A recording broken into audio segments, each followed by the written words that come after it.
The First Treaty of Guérande, signed April 12, 1365, ended the Breton War of Succession. In this war, two heirs of John III, Duke of Brittany, disputed each other's claim to be Duke of Brittany. Joanna de Penthièvre and her husband Charles de Blois were supported by the King Charles V of France in the contest against John of Montfort, his son John IV, and their English allies. Montfort died during the war after a period of imprisonment. Charles de Blois died in the Battle of Auray in 1364, which decided the war, while John IV and his English allies won a military victory. This treaty was viewed as a diplomatic victory for the French. John V won the undisputed right to rule as Duke of Brittany. Joanna de Penthièvre was permitted to retain the title Duchess of Brittany for the remainder of her life. Joanna was also permitted to retain her title of Countess of Penthièvre with full rights. Subsequent events. In 1381, after the death of King Charles V, there was a second Treaty of Guérande. It was signed between John V and King Charles VI of France.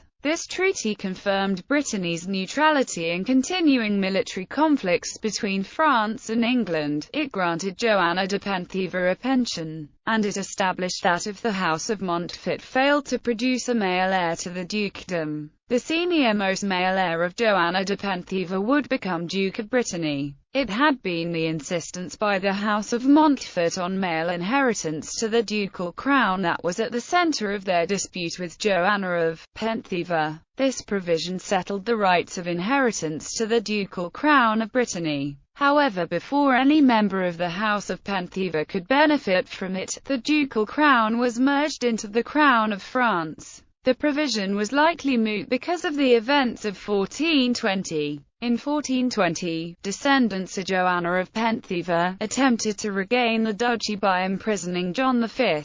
The imprisonment failed, and upon his release, the Duke forced the surrender of Penthièvre to the ducal crown, thereby ending one aspect of the Treaty of 1365 meant to favour Joanna and her descendants.